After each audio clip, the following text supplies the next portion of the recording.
This is the Andres Segovia Show. And welcome to the program, everyone. I am your host, Andres Segovia. In this episode, I want to address things that we can do to fix California. One of the big questions I keep getting asked by friends and family, especially those from out of state, is when I'm moving out. I'm not moving out.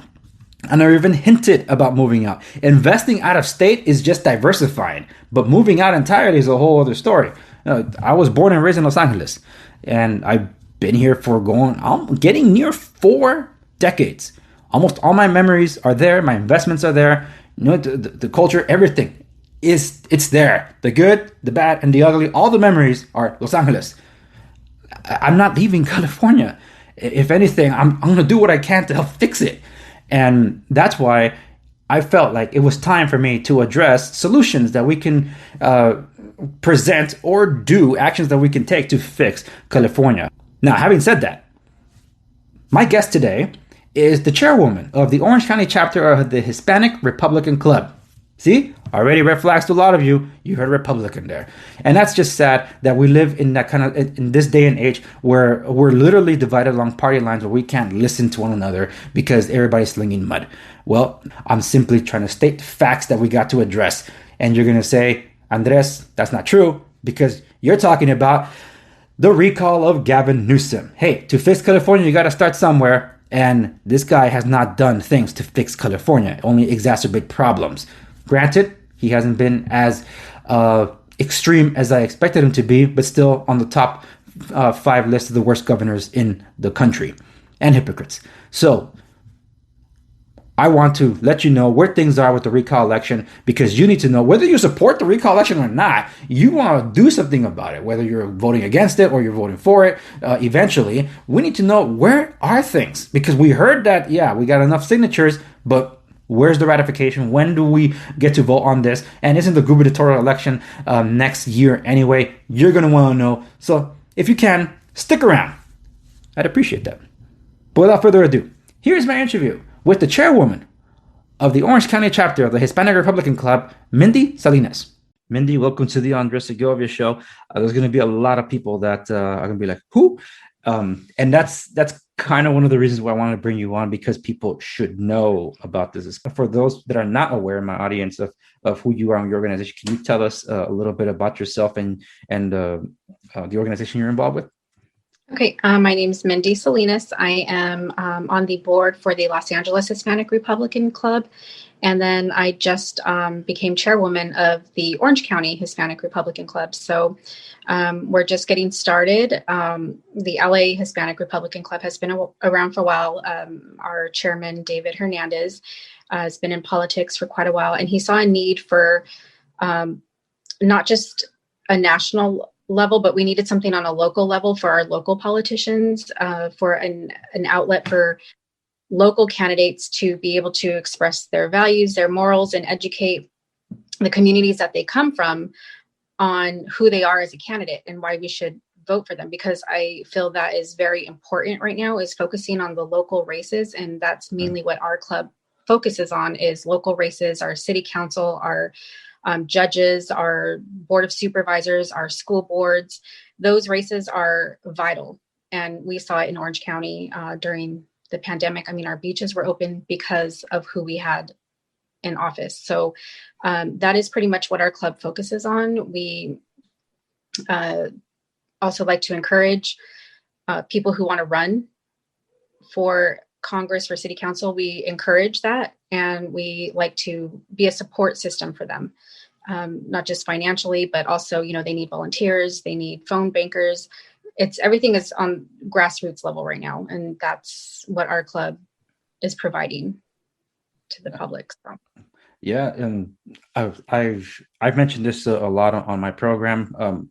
For those that are not aware of my show, and I guess to give you a little background, I've been doing the Andres Segovia Show since like 2003. I was doing podcasting before it became a thing, but I morphed the show for about a decade by turning it into what was called a newsreel. So I was just doing more news coverage and every now and then an opinion editorial, but to the extent of the Andres Segovia Show with interaction with people and things like that, I didn't do that at the time. So just over 2 years ago, I brought back the brand, and I merged it with what I do for a living because I enjoyed helping people. But one of the things that my oldest followers liked about me and what I was able to do was provide them election coverage and provide handouts for, I guess, a cheat sheet, as they say, for going to the booth. And I told them, I thank you for trusting me, but you need to know that elections are not just a presidential election. You can go check that one box, but then you see all these other races, and it's like that's what people neglect. That's what affects you directly the most. If it wasn't for the mainstream media constantly being at you about what's happening in Washington, you would think that they're the ones that control you. Meanwhile, they're overlooking what's happening in their backyard. Like you mentioned, local races, state races here, and the city council. So now with people being so scared, like with regards to what's happening with our school systems, what they're pushing on our children, with respects to what's happening in health and all this. And everybody's like, I'd say feigning shock. Like, how did this happen? Right underneath your noses. Exactly. You didn't do anything about it. You were more concerned about mean tweets. So there's just like, that's why people need to wake up to it. And that's one of the reasons I wanted to bring it out, so people know that organizations like yours exist, because they also support local chapters and local candidates and stuff. But before we get into the whole where the recall thing is at and what's been behind it, you were actually at it looked like it was in an event where Don Wagner was speaking. He said something pretty interesting, because for those that are not aware, they probably heard about the tragic and frankly stupid story of Aiden. I think his last name is Leos. Leos. Mm-hmm. Yeah. 6-year-old kid. His mom was taking him to school, as at least that's what I saw from the news. And in a fit of road rage, someone shot at the vehicle, and they struck 6-year-old Aiden and killed him. And to this day, we still don't know who is who's the one that shot him. So now there's a campaign for who killed Aiden, to bring in tips of anything of its kind. Can you chime in a little more, reiterate some of what Don Wagner was saying at that event? Because I think that's pretty pivotal to what's stifling the manhunt, if you will. Yes, he was just basically letting us know that he was putting efforts together to get others on board and have the CHP get on board, kind of like a place where people can call in, give tips. It was just going to be something to catch who did this crime. And CHP was on board. They were, all for it, all going for it. They wanted to be a part of it. It's great efforts that they're putting forth to help find this killer. And as soon as they found out that Don Wagner, or as soon as Sacramento found out that it was Don Wagner who was hosting this conference, they made a phone call to CHP and told them they're not allowed to be involved in this. CHP was like, why? Sacramento is because we said so, pretty much. So they had to back out of the efforts, and they weren't able to attend the press conference that Don Wagner was hosting. And it's pretty much like, just playing politics, when politics should not be involved in a case like this. And that is what the left pretty much does. That is who controls Sacramento. We know who controls Sacramento. And Newsom, he controls Sacramento. So and Wagner has been very vocal about the Recall Newsom efforts. He has been very vocal. So, I don't know their relationship personally, but I believe that's why he wouldn't allow CHP to be involved with these efforts. It sounded like there was some animosity there from previous history. But Don Wagner, I believe is it the Orange County Supervisor? Is that it? Yes, for the 3rd District, Orange County Board of Supervisors, the 3rd District. Okay. Mm-hmm. All right. And that's a name that people need to know about, for those that are in Orange County that are within his district. They like what he's doing, to keep him in mind for should he and when he runs for election or a higher office. But I was a little shocked at that, because are you kidding me? So here's another thing to not like about Gavin Newsom. When they say Sacramento's calling, it can only mean one thing, exactly. Gavin Newsom.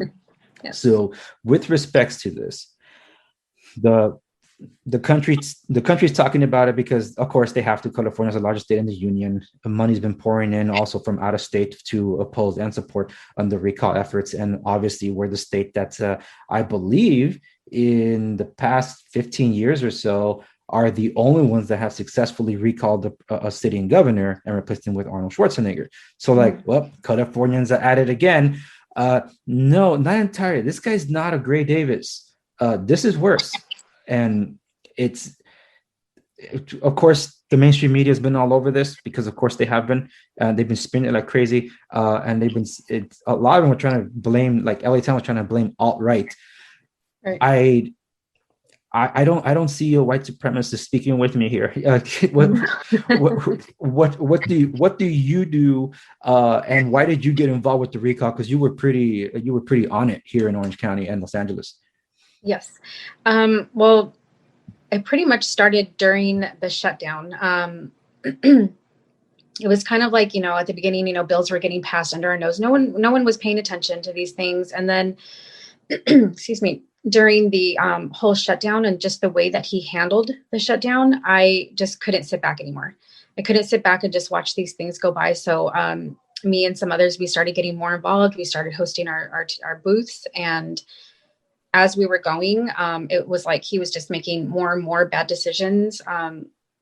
Closing the churches down was a huge reason why we had so many people that weren't even Republicans anymore. We were having people drive an hour and a half just to sign the petition. And they weren't even Republicans. They were Democrats, and they were bringing their Democrat friends because everybody was just so fed up with pretty much the way he handled, the whole pandemic. I mean, I can go on and on about that, but yeah, of course. Hold on, but you're saying these were not all Trump supporters? No, not at all. Okay, not at all. I trusted the mainstream media not to lie to me about that. Right. But so what Beverly Hills mansion do you live in? I don't live in Beverly Hills. Not yet.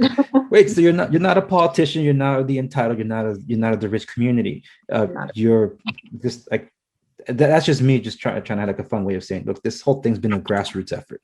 It's had tons of opposition, and I guess I got to be careful with my wording here because for those of you watching on YouTube, I just giving you a heads up that you're not going to get the full interview here because the sensitive topics that we have to address here, YouTube does not permit to discuss in full. So you'll be able to watch the rest of this interview on the show notes accompanying this episode at www.dangerouscover.com. For those of you that are watching away from YouTube, don't worry about it. Just keep watching. You'll see the cursor. Just keep watching the rest of the interview. But it's with respects to signature verifications. And there was a little bit of a concern here with respects to that in the previous election. However, nothing was done about that. But when it comes to the recall, now they want to install that, and fact check not true is what the left-wing fact checkers say about this. But that's exactly what they're doing. They're calling up people to verify: did you sign this? Did you not? Do you really want to recall so and so, or were you that kind of duped into signing this petition? How is that not verifying signatures? The verifying signatures thing is insane. I mean, we have to make sure there's a tiny little box that is on the petition. You have to make sure that every person that comes stays within the lines, that they spell out their complete address. I mean, you have to put like 111 Wisteria Lane. You have to I'm just making up an address, but Lane had to be spelled out, Lane. There's no abbreviations. The signature has to match the registered voter's signature. It's crazy, but yet to vote, he's pushing out, you don't even need an ID. So yeah, verifying the signatures, that is why we were aiming above the amount of signatures needed, because we knew that they were going to toss out half the signatures because of people going over the lines or abbreviating the street names, whatever it is. They were going to do anything that they can to toss out the signature. So that was insane, the guidelines that they have for signature verifications on this recall effort. With signature verifications, also with signature matching? Okay, that I did not know that they were doing, but I thought that was racist. So no, anything to get the signature out. So we were encouraging people, and I guess for the same thing coming up, Recall Gascon, we were encouraging people, sign anytime you see a petition, even if you've already signed, sign it again, because you never know if your signature got tossed out. So that's probably a good tip to keep going forward for others that will be recalled. Yeah, and that's a really good point. And you touched on something that we're going to address a little bit later after we wrap up the recall segment. Now, I'm glad that we actually brought that up, because enough signatures were collected. I think over 2 million, and I think we needed like 1,700 or 1,500 to approve this. I believe so. Yeah, I don't have the numbers in front of me, but I know that it was above what was needed. So yeah, good. So technically, yeah, it's a go, but we haven't heard anything since. I think the Secretary of State right now is we're just waiting for where I think right now that they're doing that signature verification they say they wouldn't do. What was that? Right now they're doing that signature verification they say they wouldn't do, because we don't have a date for the recall yet. We don't have a date yet. No, there's not a date yet. I know that as soon as we get a date, last night it was brought up at the meeting I was at. As soon as the date is released, it's going to come out right away. And then going forward from there, it will be on a special election, a ballot, I believe. And people are going to have to go in, and it's going to say, do you want to recall Gavin Newsom? You have to check yes, and then you will have to check who you want to replace him after that. So those will be the next steps once the date is given to us, which I honestly don't have any information of when that's supposed to be expected. Yeah. But I do know that the next steps will be the special election to have him recalled. And it is going to be very important that when they ask you those questions, because there's going to be 2 boxes to check. Do you want to recall Gavin Newsom? You have to put yes. And then that takes you to the second question of which governor do you want to replace him? Yeah. And it's speaking to that effect, because there's quite a few that have tossed their name into the ring. We've heard the likes of Caitlyn Jenner. Looks like John Cox is running again. I think Major Williams announced on his Instagram that he made the list of the short list of the recall. Diego Martinez, who I mentioned at the pre-interview that I spoke with him, and that interview is dropping after we speak. But I did speak with him before we got a chance to talk, and he touched on something that was interesting. So that's why I spoke with him after the fact. I'm like, Mr. Martinez, what do you mean that the recall election is perhaps the most secure election that we'll have, at least in this time?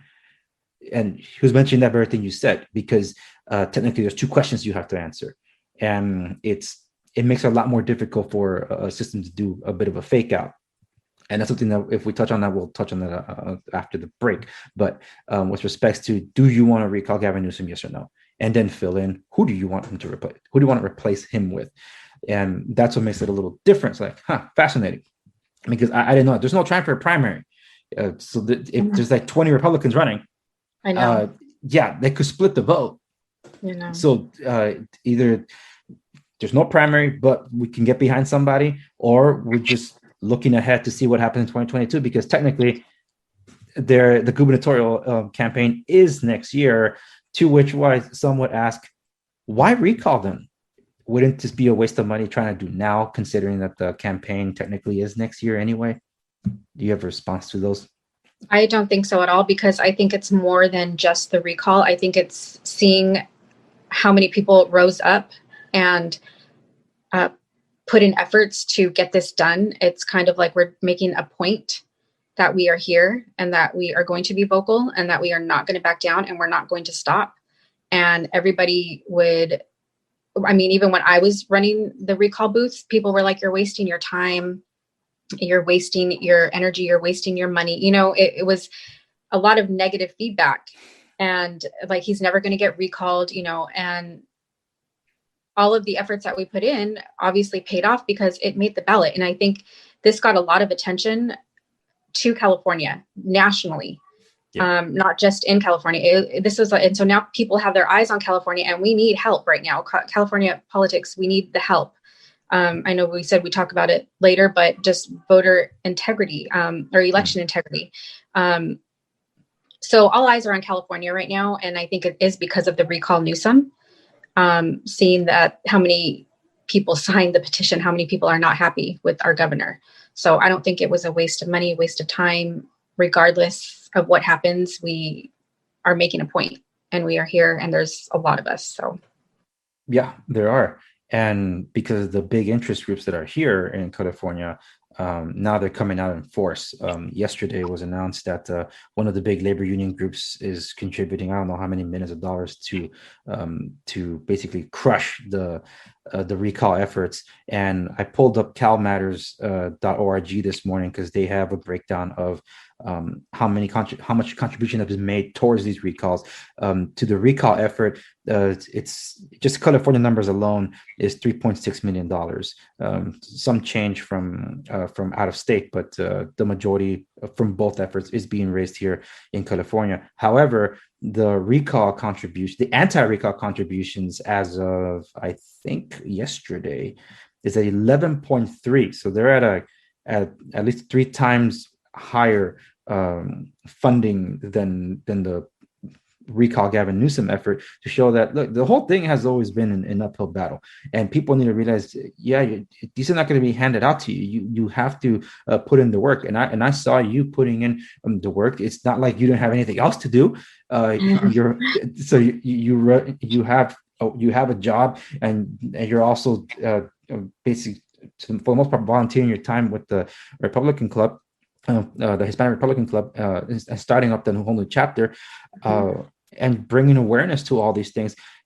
People understand that takes a heck of a lot. It's a Herculean effort. And yes, we know what we're going up against, because in California, we have a super liberal majority. That is the term. When you have a majority of one party, because we're literally a one-party state, controlling the legislative, judicial, and the executive branch here, where you can't basically filibuster. What happened to Ling Chang and the Republicans last year was just unacceptable.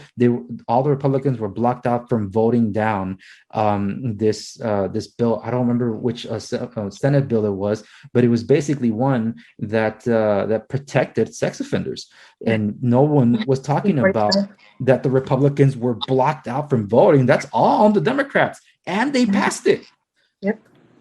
Yes, and it's public record. Like, people can actually hear us telling them this information, and they can look it up and fact check it, but they still don't. They don't want to, and it's frustrating. I don't understand. So it's because unless it's spoon-fed to them by the sources they rely upon, then it doesn't happen. And it's kind of like, well, if a tree fell in the forest, doesn't make a sound. That's kind of how they've been living. It's like, no, now you have to pay attention.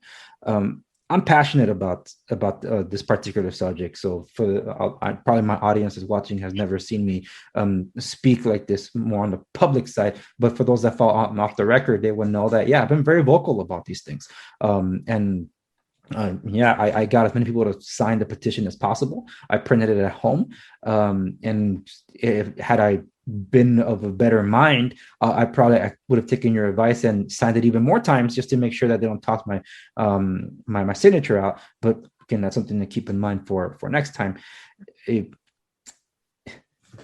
already mentioned it. What if Gavin Newsom doesn't get kicked out? Like you said, we're still sending the message, and I think that with all this, it'll at least bring to attention those that actually have solutions that we can keep an eye upon for next year, because this year's is just flying by. So next year's going to be here anyway. And that's how I feel about it. How do you see it? What if Gavin Newsom remains? If he stays, you mean? Yeah. If he stays, we can't just, move on to the next thing, I guess, which is finding the right candidate who will run California and putting efforts into helping them. I don't know exactly who yet would be the best fit. I know that I've heard from several people running, and I like the ideas of many, or of some. But I guess that's all we can do going forward. If he does stay, if Gavin does stay, then we will just continue to go forward and do what we need to do in fixing California. And that's focusing on who we're going to choose for the next governor, and still being a voice heard, and, you know, making a stand and being vocal and being bold about what we believe in and what we want for California. So there's a lot to be done still. Even, you know, if he does, there's just so much to be done. Of course. You know.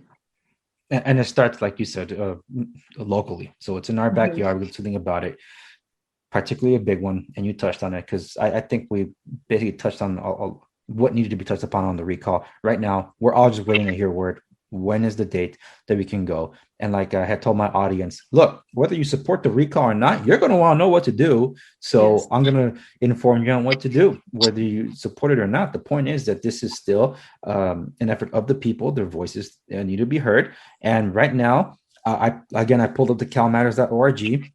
I'm looking on the list of who's supporting the recall versus who's not supporting. The pro recall, the ones that contributed the most have been individuals, it seems, and a couple of political action committees, one Mike Huckabee, one California Revival, and of course the California Republican Party.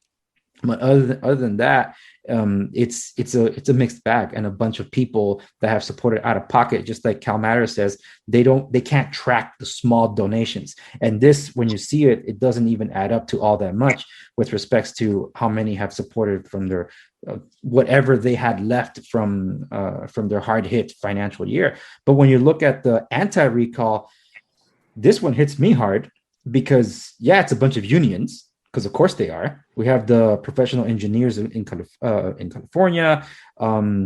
We have the United Nurses Association, and this is the one that upsets me the absolute most, because the union that's paid out the most is the California Association of Realtors, that I happen to be a member of. I'm basically offsetting my vote here. Right. Yeah, and I did not notice until this morning. I had mentioned in the pre-interview that my blood was boiling. This is why. Because in the Fix California series that I'm working on, including this one, I'm saving my last one as an open letter to my association in the state, because I'm a part of three: the National Association, California Association, and my local chapter. I stopped supporting the Political Action Committee, but I don't know where my funds are being used when I paid my union dues to the CAR. Are they using it for this? Because I just literally canceled out my vote for the recall. And I'm shocked. I'm like, dude, I should have known better, but CAR is responsible for statewide rent control. They're the ones that basically misinformed those that opposed statewide rent control and got them to accidentally vote it in, AB 1482. And like, okay, so I was at a meeting with the lawyers, and it was a member meeting for CAR. And it's like, what are you guys going to do about it? It's like, it's too late now, too much money to try to put into it. It's like, wow, you guys don't really care.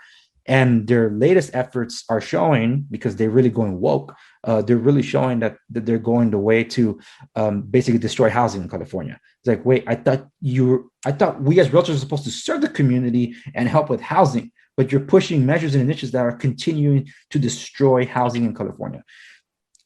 And that's kind of a little bit of a rant on my side, but this is what disappointed me the most. When you have these big unions crushing small business owners or employees like us, it's always going to be a Herculean effort. But like you said, we're going to make sure our voices are heard, which is why I'm using my platform for those very means as well.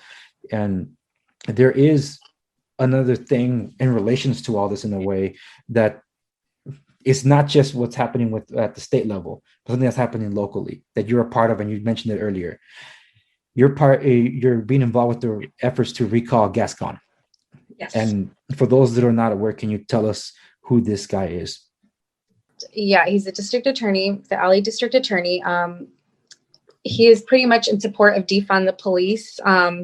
He is lowering the standards for people who are committing crimes. I have a whole list of things. It's just in my phone, so I can't pull it up right now. And that's not something I was hoping that you'd have at the ready anyway. But basically, he's allowing crime to not be penalized, but Yes. penalizing those that are law abiding.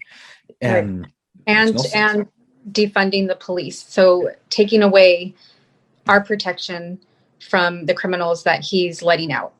And there's and this is also a nonpartisan issue. It's not a Republican Democrat thing.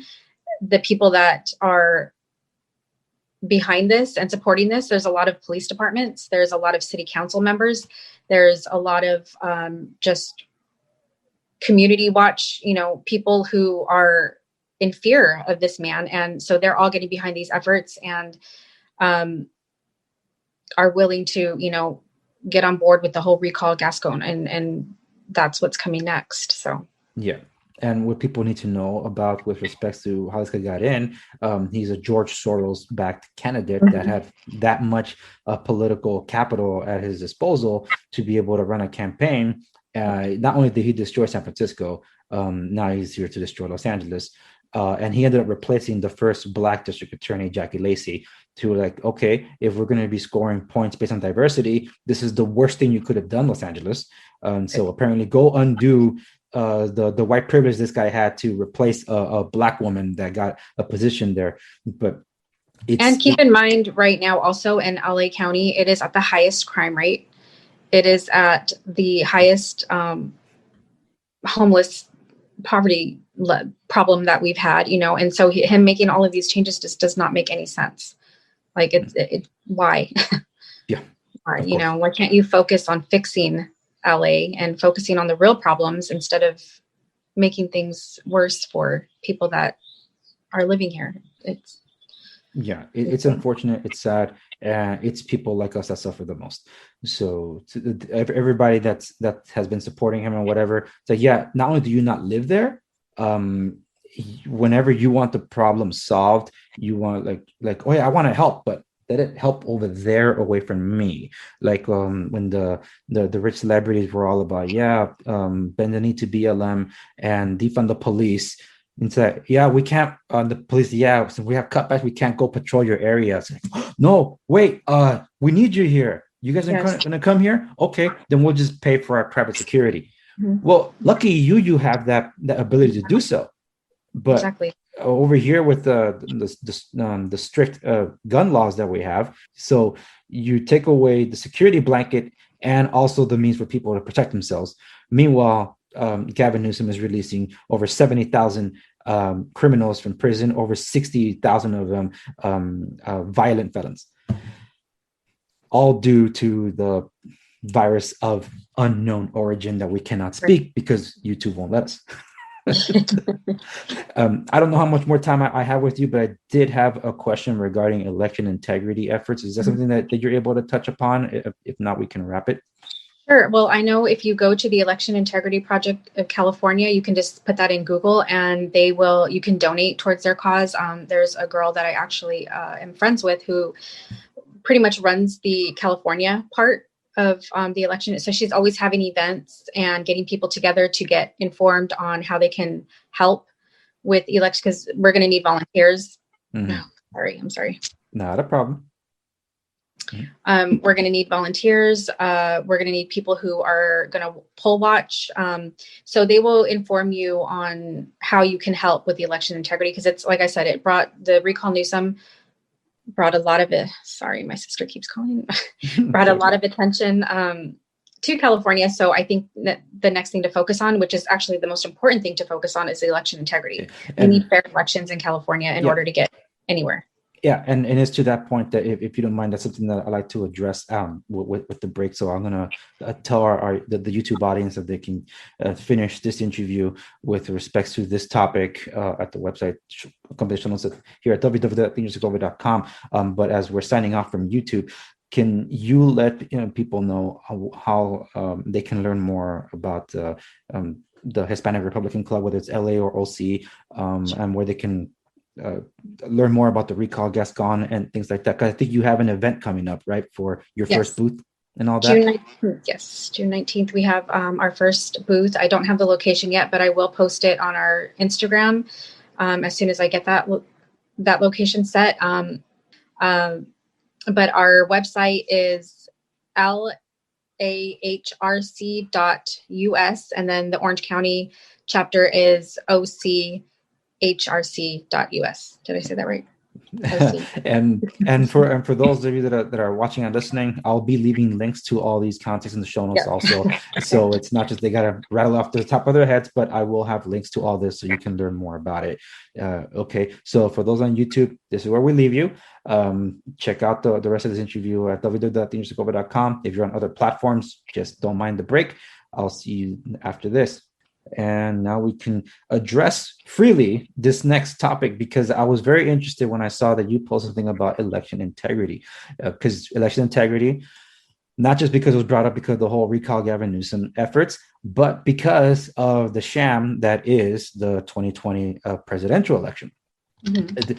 I did get to speak a little bit with Diego Martinez with respects to what I felt was a little unfair, what happened in the LA congressional district, but he gave me a lot more feedback about the inside loop, that maybe it was as it was, but that we do have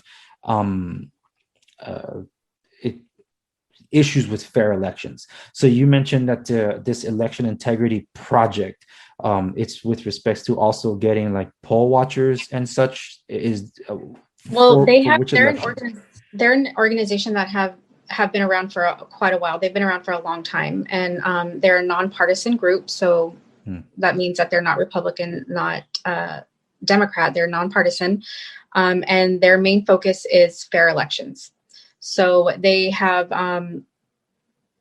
like I said, they've been around for a very long time, and this, I don't know when it started, but this election, there was just so many red flags, that they have caught on. They've tried to plea their cases to who they needed to plea it to, and nobody wanted to listen. So they had to pretty much start suing. And that's what they're doing right now for fair elections. They've sued in, I want to say like Arizona. Don't quote me on this. If you check their website, it'll be, but I believe it's Arizona, Nevada, and now they're starting in California. Interesting. They have, I want to say it says that they have 13 co-plaintiffs who are congressional candidates, and they are challenging the election law roots and branch. They're challenging the system for voter integrity, just to have fair elections. And one of the things, though, they're not trying to overturn the election because they're a nonpartisan group. They're not trying to overturn, the last election we just had where Trump lost, but they are trying to make it so that it's fair elections going forward, so that we do have a chance, to have the real candidates that we're voting in office. Yeah, absolutely. And I had a conversation with family and friends, because they tell me that, if Trump had focused on supporting the Senate candidates for the Georgia runoff Senate seats, we probably would have held on to the Senate. Like, no, you guys missed the point. Those senators would have still lost. They probably would have lost at a different margin, but you have to understand that the systems that were in place, particularly Fulton County in Georgia, so many shenanigans went down. It was all on film. So if those systems were still in place just 2 months later, there was no way it was going to go in the favor of the incumbents in those situations. But it's because Trump attitudes, mean tweets, and all that. It's like, I'm sorry, I can't go with you on this one. Personality issues aside, that was a done deal if those systems were not in check. And that's one of the reasons why I kind of picked Diego Martinez's brain on this, where it's like, okay, you're saying that the recall itself is possibly the most secure election we'll have. And the way you explained it, and as you explained it, it makes the most sense. Absolutely. Dominion will have a hard time trying to switch up a lot there. So I feel this is our best chance, despite the fact that it's got a lot going against it.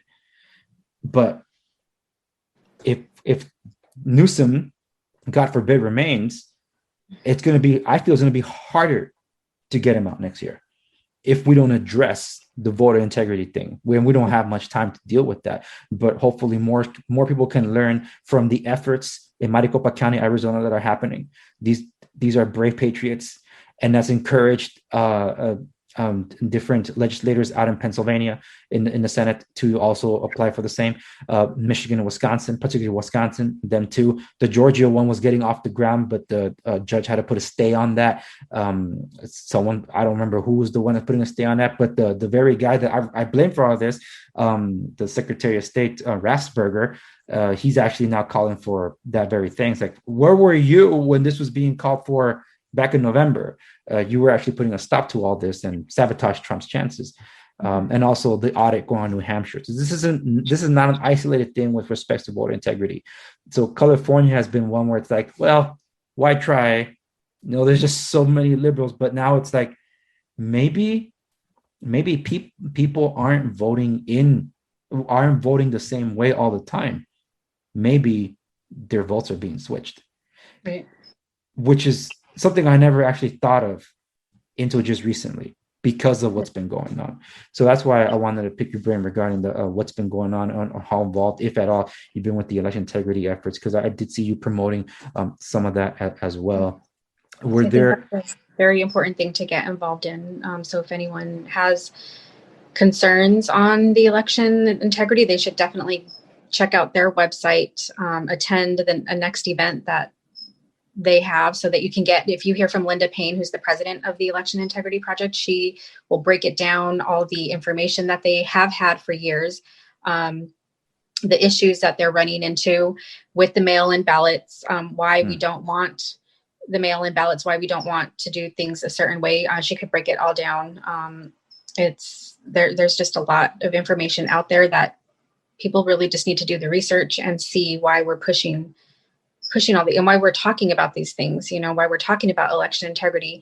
There's a reason why there's so many people trying to bring this to your attention, our friends and neighbors that don't want to hear and think it's, that's not real. It's not, no, nobody's stealing our elections. Yes, they are. They are. And the information is right there for you. So yeah, it's definitely. Well, the mainstream media said this was the most secure election in U.S. history. So Mindy, I don't know why you're questioning this thing. No, yeah. I think people who were already passed away were getting election ballots mailed to them. Yeah. Yeah. And I don't. There were some things I saw in Orange County itself, but it wasn't to me enough to think like, oh, this is massive, widespread. But were there any things that you might have seen? Were there any red flags that you saw, or at least were made aware of? That is one of the reasons, like, holy smokes, this is probably worse than we thought. Personally, not me, but I know of people that were going to do poll watching who were trying to make sure that everything was going. Sorry, my battery's going low. Just to make sure, and they were probably like 2 or 3 people told me the same thing, that they were being kind of blocked to see what was really going on. And so, people were having to like sneak in, and one of the girls was reading the numbers off the screen to the other so that they can write it down, just to, make sure that everything was fair. But it's there. It's not always going to be easy. There's always going to be challenges when we're trying to do things the right way. Yeah. But there are, like I said, there's people like us, there's people like you, there are people who are willing to contribute their time to make sure that there is a fair election and that the results are coming in fairly, and will put their time in and volunteer to watch. And that's what the Election Integrity Project does, is they'll train you on how to make sure that everything's going smoothly and fairly during the election process. Yeah. And this is not about Trump. For a lot of people, I think this is about Trump, that, oh, your candidate lost, that's what this is a big deal for you. Look, I did an episode for Off the Record, that's where I talk about politics, where I said, even if Trump loses, he wins, because he exposes the system. The system has been exposed. And over the past few weeks, only Rand Paul really has been the one on top of this, calling out Fauci for being falsy. And now we got the emails. And CNN and MSNBC instead run puff pieces on Fauci. You're being lied to. And with CNN viewership diving like 60 to 70% without Trump, that's why they're trying to bring back Trump, so they can get the viewership again, because they miss him. Obviously, they miss him. And obviously, Nancy Pelosi does too. That's why she said, we need a January 6th commission. It's like, oh, now you care about cops. No police officers died at the Capitol riots. No one. Oh, if anything, Ashley Babbitt was shot, and we still don't know who shot her. or maybe we do now, but nothing's been done for justice for her. But it's not an insurrection. It was a riot, not an insurrection. Bad apples, absolutely. And so was Antifa. They were involved as well. And the guy, finally, some justice was being brought against John, what's his face, that was recording and inciting in the Capitol building and selling that video over to his partner at CNN that was there with him, but nobody saw that. And now there's videos of the Shyamalan guy, whatever that guy was. They were all being let in. How is that? Like, seriously, how is that not like saying, wait, you guys overran the barriers? No, they're being waved in. And I actually covered that live as it happened. And a lot of those videos have been scrubbed for the internet because, of course, they have been. But anyway, I could go on and on about that. But I do appreciate your time, Mindy. Thank you so much. And you're on the ground. Just to clarify for people, Mindy's not a politician. No. She's like us, the average Joe, trying to make a difference for the better of her community, for the better of her family, for her neighbors, and all that. So, you're not. And there's so many more out there who are like me, and I think that's why it's important that people do see that there are people like myself and others in my group who are Republicans. Republicans they kind of have an image that they're a certain way, but that's not how it is anymore in this day and age. Maybe back when, our grandparents were children, it was a certain way, but America has overcome so much and has grown so much that it's looked at like if you're a Republican, you're a racist. Like you've said, it's not like that anymore, though, at this day and age. And so people, I think, need to see that there are people like myself and like yourself and the Orange County and LA Hispanic Republican Club, that there are people like us that do exist, so that you feel comfortable coming out and getting on board and getting in, volunteering for something, getting out there. Everything is going to be grassroots right now. That's how we're going to make a difference. Everything is grassroots right now. So your time, your talents, anything that you can contribute to any organization that interests you is what's going to help us move forward in California. So that's really important. And I think it's important to see people like us are Republicans because of our morals, because of our values, not because of the color of our skin. And I think that's really important, that people see our face and know that we exist. So yeah, judged by the content of character, not by the color of skin. And exactly. As I mentioned, all the links to reach out to organizations that you name dropped, including the ones that you're involved in, will be available in the show notes of company's episode at www.newsagova.com. And just to touch upon and clarify a little bit as we're wrapping up, it was the Democrat Party who was seceded from the Union. They're the ones that wanted to keep the slaves. They're the ones that segregated people. They're the ones that installed the Jim Crow laws when they lost that. And they're the ones that opposed the civil rights movement. It was Republicans that pushed it all through. And it was Joe Biden that actually went to go eulogize a Ku Klux Klan member, but we're all told that it was Trump that is the racist. So the ones that have the history of racism, institutionalized racism and segregation, have been the Democrat Party. But they say, but then there was the great switch. Tell me where it was, and maybe show me in history where that might have been. Maybe I'll believe you. But to go look it up, Martin Luther King Jr. was a Republican too, and people get shocked at that too. So yeah, we need to take back. One more thing, I feel like they're still trying to enslave our people with our mindsets of thinking that, especially in our communities, Hispanic community, it's like they want to keep us enslaved to the mindset that we need government, we need free handouts. We can't work for what we have. We have to depend on the government. And that's something that I'm really trying hard to break, as well as the mindset of, because I was a Democrat before, because I grew up thinking I had to be Democrat because I'm Hispanic, and I think that's a lot of the Hispanic culture, is that we think we have to be Democrats because we're the party for the poor people, and that is a mindset I really want to break. And I do blame the left for that mindset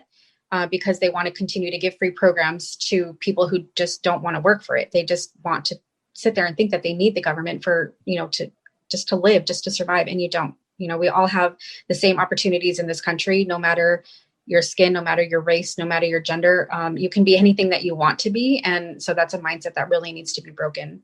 And that's another thing that I really want to focus on with the Hispanic Club, and putting together events to get that out there to people, get that out there to our youth, so that they learn. Yep. Absolutely. And it's to that effect that I say, how many of nuestra comunidad do we know ran away from their governments because of socialism? and they come over here to vote for it. Exactly. It's like, no, because they're misinformed. They're misinformed.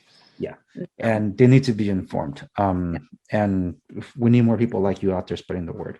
But Mindy, thank you so much for your time today. Thank you for having me.